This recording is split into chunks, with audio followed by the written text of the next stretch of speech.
हमसे आज मीडिया के लोगों ने सवाल किया कि ओम प्रकाश राजभर जी ने आपको धोखा दिया, आपको छोड़ करके चले गए। मैं मीडिया के लोगों, आप लोगों से कहना चाहूंगा, अरे इस देश में मुसलमानों को सिर्फ एक ओम प्रकाश राजभर ने धोखा नहीं दिया है, बल्कि इस देश में 74 सालों से मुसलमानों को नाम नेहाद सेकुलर पार्टियों ने धोखा दिया। 3% राजभर उत्तर प्रदेश में। अगर कोई ये सोच रहा है कि हम किसी पार्टी की बदौलत उत्तर प्रदेश में आए हैं, तो लोग अपने जहन से इस बात को साफ कर ले कि उत्तर प्रदेश में हम 3% या 5 या 7% नहीं है। उत्तर प्रदेश में हमारी तादाद 20% है। अगर हम 50% मुत्तहिद होंगे तो हमारी ताकत बहुजन समाज पार्टी के बराबर होगी। अगर आप जिस दिन 20% मुत्तहिद हो जाएंगे, ये राजभर नहीं बल्कि समाजवादी पार्टी के मुखिया अखिलेश यादव, बहुजन समाज पार्टी की मुखिया बहन जी सोनिया गांधी, ये लोग घुटने के बल चल करके दारुस्सलाम जाएंगे और कहेंगे वैसी साहब मुझे आप कितनी सीटें देने को तैयार। आज हम अलायंस करना चाहते, हम चाहते हैं बीजेपी को उत्तर प्रदेश में रोका जाए, लेकिन हमसे अलायंस करने को कोई तैयार नहीं। मुसलमानों, अपनी औकात को समझो। 3% राजभर से अलायंस करने को तैयार है, लेकिन 20% मुसलमानों आपसे कोई अलायंस करने को सिर्फ इसलिए नहीं तैयार है क्योंकि तुम्हारी सफों में इत्तेहाद नहीं। ये नहीं चाहते कि मुसलमान यहां पर लीडर बने, ये मुसलमानों को डिस्पोजल गिलास की तरह सिर्फ इस्तेमाल करना चाहते हैं। अस्सलामु अलैकुम व रहमतुल्लाहि व बरकातुहू।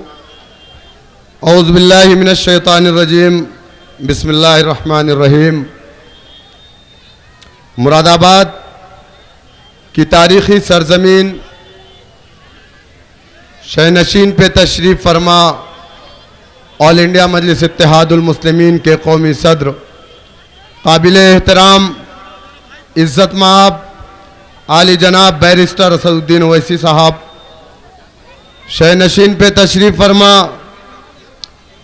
पश्चिमी यूपी के प्रभारी जनाब महताब चौहान साहब, ज़िला सदर जनाब मोहित फरगानी एडवोकेट साहब, शहर सदर जनाब वकी रशीद एडवोकेट साहब, जनाब ज़कीर आयनी साहब, एहतशाम मंसूरी साहब, जनाब साजिद सैफी साहब, जनाब हाजी शहाबुद्दीन साहब, जनाब दानिश चौधरी साहब, जनाब अशरफ अब्बासी साहब, जनाब अबू बकर अंसारी साहब, जनाब फिरोज़ खान साहब, जनाब मोइनुद्दीन साहब, जनाब जुनैद साहब, जनाब नईम अंसारी साहब, जनाब अब्दुल्ला आफाक साहब, इंटेलेक्चुअल सेल के हमारे इंचार्ज उत्तर प्रदेश जनाब यासिर अरफात साहब, हमारे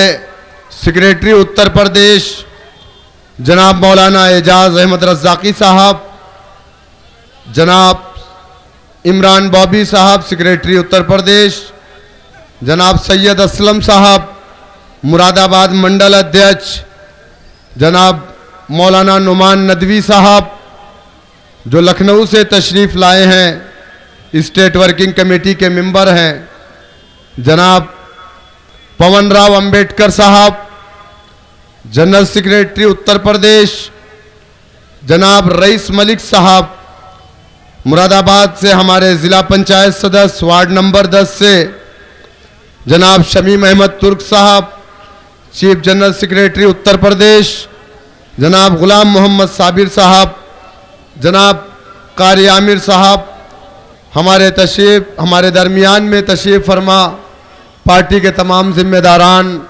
मुहिब्बान मजलिस, मुरादाबाद की गय्यूर अवाम,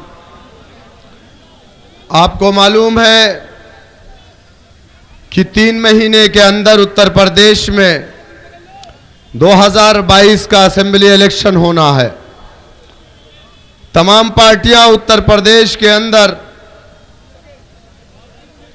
चुनाव मैदान में अपने अपने जलसे कर रहे हैं और बहुत सारी पार्टियां यूपी के अंदर चुनाव लड़ने के लिए भी आ रही हैं।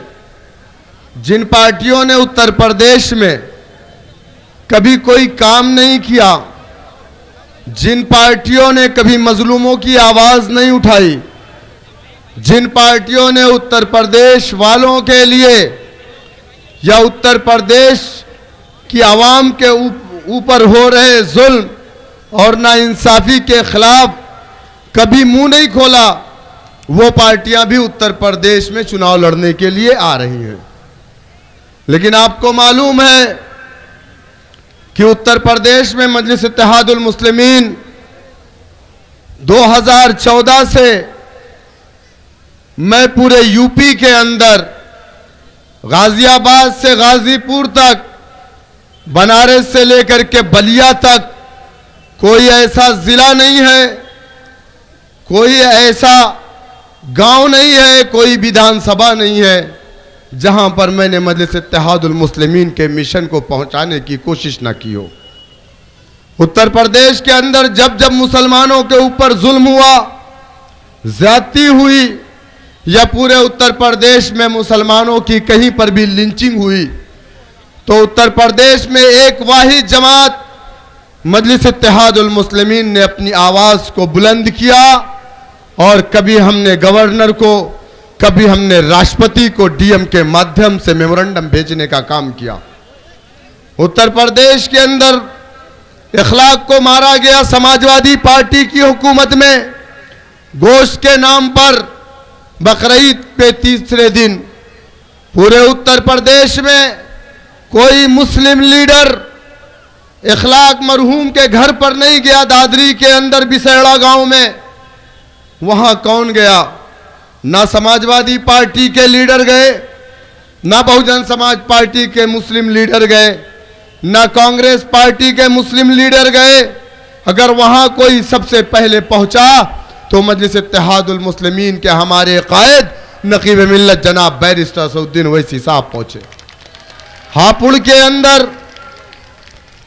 के अंदर पिलखुआ में कासिम नामी शख्स को मार दिया गया। कुरैशी बिरादरी से ताल्लुक था उनका। मुरादाबाद में बहुत बड़े बड़े नेता हैं, एमएलए भी हैं, कुरैशी हैं माशाअल्लाह। मेरठ में भी बहुत बड़े बड़े नेता हैं, कुरैशी हैं, और उनको अल्लाह ने सारी चीजों से नवाजा भी है। लेकिन पिलखुआ के अंदर कासिम कुरैशी को गाय के नाम पर मार दिया गया। 3 बच्चियां यतीम हो गई, बीवी बेवा हो गई, किसी ने आवाज नहीं उठाई। मेरे पास मेरे कायद ने हैदराबाद से फोन किया और कहा, शौकत साहब, हापुड़ के अंदर पिलखुआ में कासिम नामी शख्स को मार दिया गया है गाय के नाम पर। समीउद्दीन जो एक 70 साल शख्स थे, उन्होंने कासिम को बचाने की कोशिश की तो उनके हाथ और पैर और सीने की पसलियों को तोड़ दिया गया। इलाज का पैसा नहीं है, आप कहां हैं? मैंने कहा, सर मैं आजमगढ़ में हूं। उन्होंने कहा कि सुबह तुमको हापुड़ में होना। मैं रात को ही गाड़ी चलाते हुए अकेले हापुड़ गया, पूरी रात गाड़ी चला करके सुबह मैं हापुड़ पहुंचा। कासिम के दरवाजे पर गया और पार्टी की जानिब से दी हुई रकम मैंने कासिम के परिवार को दिया। समीउद्दीन को देखने के लिए अस्पताल गया। टाइम्स ऑफ इंडिया में खबर लगी कि समीउद्दीन के पास इलाज के लिए पैसा नहीं है। मेरे कायद ने उस खबर को हैदराबाद में पढ़ा और मुझसे कहा कि समीउद्दीन अस्पताल में एडमिट है, इलाज का पैसा नहीं है। मैंने जाकर के 50,000 रुपया उनके इलाज के लिए दिया। यह हमने किया। फैसल नामी शख्स को उन्नाव में मारा गया। तरकारी बेचता था, सब्जी बेचने वाला बच्चा, उन्नाव के अंदर उसको पुलिस ने मार दिया। कोई नहीं गया। कौन गया? मजलिस इत्तेहादुल मुस्लिमीन का यही खादिम फैसल के घर पे जाकर के उनके परिवार को 1 लाख रुपया मजलिस इत्तेहादुल मुस्लिमीन की जानिब से दिया। मेरे समझ में नहीं आता कि 5 साल तक हमने आवाज उठाई, 5 साल तक मजलूमों के साथ जालिम के खिलाफ हम खड़े रहे, मुसलमानों के दुख दर्द में हमने शिरकत की। दलितों की बात आई, रोहित विमोला की बात आई, एनआरसी की बात आई, शरीयत में मुदाखलत की बात आई, तो मजलिस इत्तेहादुल मुस्लिमीन ने आवाज उठाई। किसी पार्टी ने आवाज नहीं उठाई। आज इलेक्शन करीब है, समाजवादी, बहुजन समाज, कांग्रेस पार्टी के मुसलमान चपरासी घूम घूम करके कहते हैं कि एमआईएम पार्टी तो बीजेपी की बी टीम है। कहते हैं कि नहीं कहते हैं? घूम घूम करके हम बीजेपी की बी टीम है। अरे मुरादाबाद के गय्यूर नौजवानों, जब यही बहुजन समाज पार्टी का गठन मान्यवर काशीराम जी ने किया था, तो उस वक्त भी पुराना जो दलित कांग्रेसी था उसने कहा था कि काशी आया है, लगता है बीजेपी को मजबूत कर देगा, कांग्रेस को चुनाव हरा देगा। लेकिन मान्यवर काशीराम ने अपना रास्ता नहीं छोड़ा, अपना मिशन नहीं छोड़ा, अपने मिशन पर डटे रहे और चलते रहे। उन्होंने ये नहीं कभी पलट करके देखा कि किसने मुझे क्या कहा। लोगों ने इल्जाम पे इल्जाम लगाना शुरू किया, लेकिन काशीराम ने दलितों के दरमियान में जाकर के सिर्फ एक बात कही कि ऐ दलितों, जब तक जमहूरियत में तुम्हारा अपना परचम नहीं होगा, अपना डंडा, अपना झंडा, अपना नेता नहीं होगा, जब तक तुम्हारे साथ जुल्म और अत्याचार होते रहेंगे, ना इंसाफियां तुम्हारे साथ होती रहेगी। 11% जाटो उत्तर प्रदेश में, यकीनन 20% दलित है उत्तर प्रदेश में, लेकिन 16 जातियां उत्तर प्रदेश में दलितों की है। 15 जातियां बीजेपी के साथ है, एक जाति जो जाटो है वो अपनी पार्टी बहुजन समाज पार्टी के साथ है। 11% जाटो मुत्तहिद हुआ। जिस जाटों के कमर में झाड़ू बांधे जाते थे ताकि इनके पैरों के निशान ना रहे, जिस जाटों के गले में मटकी लटकाई जाती थी ताकि ये जमीन पे ना थुके वरना जमीन नापाक हो जाएगी, जिन जाटों को स्कूल में बैठने के लिए कुर्सी या बेंच नहीं दी जाती थी, जिन जाटों को लोग कहते थे कि गोबर से दाना चुन करके खाने वाली कौम है, जिन जाटों की बस्तियों में घुस करके उनकी बहन बेटियों के साथ लोग जिना करते थे, जब वो शिकायत लेकर के अपने प्रधान और मुखिया के पास आता था तो उसे मारा जाता था और कहा जाता था तेरी हिम्मत कैसे हुई कि तू शिकायत लेकर के आया आला जात के लोगों की। क्या उनके हालात में तब्दीली आई तो वो कांग्रेस की वजह से आई? अरे हिंदुस्तान की पार्लियामेंट में 131 SC ST हमेशा रहता है, दलित समाज से जिसका ताल्लुक होता है, लेकिन वो SC ST कांग्रेस का था, वो MP कांग्रेस का था। उसने कभी अपनी कौम पर हो रहे जुल्म और अत्याचार पर अपना मुंह नहीं खोला। और फिर 130 MP होते हुए क्या जरूरत पड़ गई मान्यवर काशीराम जी को बहुजन समाज पार्टी का गठन करने के लिए? बहुजन समाज पार्टी का गठन हुआ, 131 MP होते हुए भी दलितों के ऊपर अत्याचार, अन्याय, नाइंसाफी, जुल्म और ज्यादती होती रही। जब उन्होंने अपना एक सियासी प्लेटफॉर्म बनाया, अपना परचम बनाया, अपना नेता बनाया, 1 बार 2 बार 3 बार नहीं 4 मर्तबा इस प्रदेश में अपने कौम की बेटी को प्रदेश का मुख्यमंत्री बनाया। आज कौन सा ऐसा थाना है जिस थाने में जाटों का बेटा नहीं है? कौन सा ऐसा सरकारी दफ्तर है जिस सरकारी दफ्तर में जाटों का बेटा नहीं है? लेकिन मुसलमानों, आप कहां हैं? सवाल आपसे है। अरे आजादी के बाद 30% सरकारी नौकरी में थे आप, मौजूदा वक्त में 1% नहीं है, उसका जिम्मेदार कौन है? क्या उसके जिम्मेदार मजलिस इत्तेहादुल मुस्लिमीन या मेरे कायद नकीब मिल्लत जनाब बैरिस्टर असदुद्दीन ओवैसी साहब है? उसके जिम्मेदार वही नाम नहाज सेकुलर पार्टियां हैं जो आज दोबारा हमारे दरमियान में आकर के हमसे कहती है बीजेपी को हराना है तो समाजवादी को वोट डालना, बीजेपी को हराना है तो बहुजन समाज को वोट डालना, बीजेपी को हराना है तो कांग्रेस को वोट डालना है। अरे बीजेपी को हराने की जिम्मेदारी यकीनन हम हराएंगे, लेकिन यह जिम्मेदारी सिर्फ और सिर्फ उत्तर प्रदेश के मुसलमानों की नहीं है, यह जिम्मेदारी उत्तर प्रदेश के यादवों की भी है, यह जिम्मेदारी उत्तर प्रदेश के दलितों की भी है, यह जिम्मेदारी उत्तर प्रदेश के बैकवर्ड क्लास की भी है। जब इलेक्शन आता है हमारी जिंदगी दांव पर लग जाती है, बीजेपी को रोकना है, बीजेपी को रोकना है। अरे मेरे भाई, अरे बीजेपी क्या है? अरे बीजेपी से हम ना डरेंगे, हम तो एक ही जात से डरते हैं, अल्लाह सुब्हानहू तआला की जात से। हम लोगों को बीजेपी का खौफ दिखा करके 7% यादवों ने अपनी हुकूमत बनाई, 4 मर्तबा प्रदेश के अंदर अपना मुख्यमंत्री बनाया। आज मुझे बताइए उत्तर प्रदेश में कौन सा ऐसा थाना नहीं है जहां यादव का बेटा नहीं? उत्तर प्रदेश में सबको इंसाफ मिला, सबको नौकरी मिली, लेकिन उस समाज को इंसाफ और नौकरी मिली जिस समाज ने इस प्रदेश में अपना परचम बनाया, अपना नेता बनाया, अपना सियासी प्लेटफॉर्म बनाया, जिस समाज ने हमेशा दाई का काम किया। मेरी मुराद, जब इलेक्शन आता है तो हमसे कहा जाता है कि चलो फला का बच्चा पैदा करवाना है।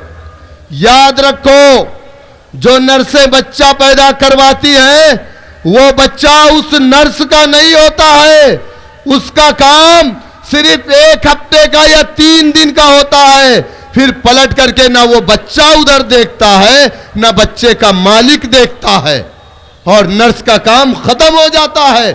ठीक इसी तरीके से हमने यही किया, हमने अपना कोई सियासी मरकज नहीं बनाया, हमने अपनी कोई सियासी जमात नहीं बनाई, अपना परचम नहीं बनाया, अपना लीडर नहीं बनाया। याद रखो, जब तक आप अपना परचम नहीं बनाते हैं इस प्रदेश में आपको इंसाफ नहीं मिलेगा। अगर यहां पर नाम नहाज सेकुलर पार्टियों ने हमारे साथ इंसाफ किया होता, खुदा की कसम मजलिस इत्तेहादुल मुस्लिमीन या बैरिस्टर असदुद्दीन ओवैसी साहब को उत्तर प्रदेश में आने की जरूरत ना होती। अगर आज हमारी लड़ाई, लोग कहते हैं हमारी लड़ाई हिंदुओं से है, हमें बदनाम किया जा रहा है। मजलिस इत्तेहादुल मुस्लिमीन किसी जात, किसी फिरके, किसी धर्म के खिलाफ नहीं है। मजलिस इत्तेहादुल मुस्लिमीन की जो लड़ाई है वो नाइंसाफी के खिलाफ है। एक तरफ मजलूमों की जमात है, दूसरी तरफ जालिम है। हम किसी के खिलाफ नहीं थे। मेरे दोस्तों, मेरे बुजुर्गों, आप बताइए मुझे कि वो कौन सा तरीका है जिससे आप अपने शरीयत की हिफाजत कर सकते हैं? वो कौन सा तरीका है जिससे आप अपनी मसाजिद की हिफाजत कर सकते हैं? वो कौन सा तरीका है जिससे आप अपने मदारिस की हिफाजत कर सकते हैं? वो कौन सा जमहूरियत में तरीका है जिससे आप अपने बच्चों की हिफाजत कर सकते हैं? वो कौन सा तरीका है जमहूरियत में जिससे आप अपनी शनाख्त को बाकी रख सकते हैं? अगर कोई तरीका सियासत के अलावा कोई दूसरा रास्ता है तो वो मुझे बता दीजिए, उस रास्ते पर हम लोग भी चलने को तैयार। जमहूरियत में सियासत ये एक ऐसी ताकतवर चीज है, सियासत ये एक ऐसी चाबी है जिससे सारे दरवाजे को खोला जा सकता है। जब तक आप सियासत में हिस्सेदारी की बात नहीं करेंगे, जब तक आपके समाज की तरफ पलट करके कोई देखने वाला नहीं। हमसे आज मीडिया के लोगों ने सवाल किया कि ओम प्रकाश राजभर जी ने आपको धोखा दिया, आपको छोड़ करके चले गए।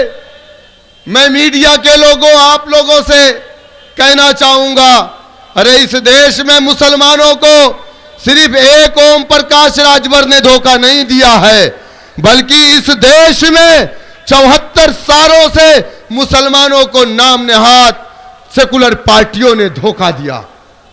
3% राजभर उत्तर प्रदेश में। अगर कोई ये सोच रहा है कि हम किसी पार्टी की बदौलत उत्तर प्रदेश में आए हैं, तो लोग अपने जहन से इस बात को साफ कर ले कि उत्तर प्रदेश में हम 3% या 5 या 7% नहीं है। उत्तर प्रदेश में हमारी तादाद 20% है। अगर हम 50% मुत्तहिद होंगे तो हमारी ताकत बहुजन समाज पार्टी के बराबर होगी। अगर आप जिस दिन 20% मुत्तहिद हो जाएंगे, ये राजभर नहीं बल्कि समाजवादी पार्टी के मुखिया अखिलेश यादव, बहुजन समाज पार्टी की मुखिया बहन जी सोनिया गांधी, ये लोग घुटने के बल चल करके दारुस्सलाम जाएंगे और कहेंगे, वैसी साहब मुझे आप कितनी सीटें देने को तैयार। आज हम अलायंस करना चाहते, हम चाहते हैं बीजेपी को उत्तर प्रदेश में रोका जाए, लेकिन हमसे अलायंस करने को कोई तैयार नहीं। मुसलमानों, अपनी औकात को समझो। 3% राजभर से अलायंस करने को तैयार है, लेकिन 20% मुसलमानों आपसे कोई अलायंस करने को सिर्फ इसलिए नहीं तैयार है क्योंकि तुम्हारी सफों में इत्तेहाद नहीं।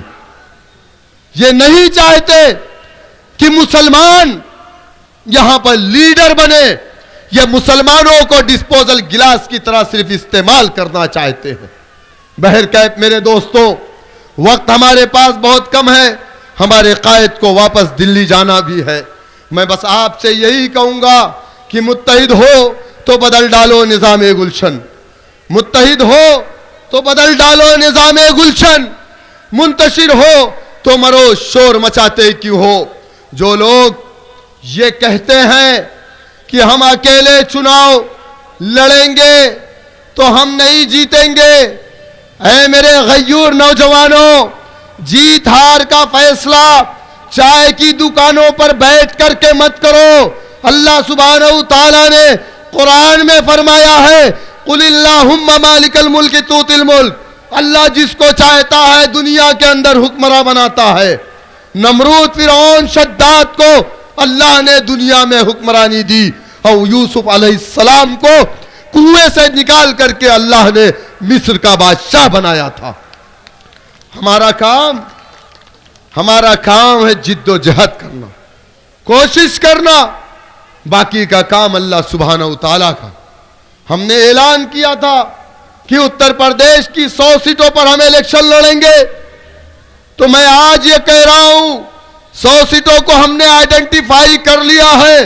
अगर मजबूत कैंडिडेट आएंगे तो इंशाअल्लाह 100 नहीं, सदर मजलिस जनाब बैरिस्टर सऊदीन ओवैसी साहब की इजाजत से 100 से ज्यादा सीटों पर हम अपने कैंडिडेट खड़ा करेंगे। और एक बात सुनिए, डरना नहीं है, घबराना नहीं है, मुकाबला करना है। कुत्ता दौड़ाता है, भागते हो तो पैर में काट लेता है, पत्थर उठा करके कुत्ते को मारोगे तो कुत्ता भाग जाएगा। समझ गए ना आप?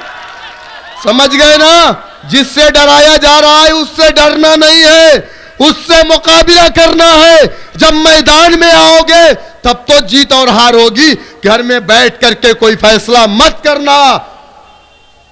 तूफानों से आंख मिलाओ, सैलाबों पर वार करो, मल्लाहों का चक्कर छोड़ो, तैर के दरिया पार करो, तैर के दरिया पार करो।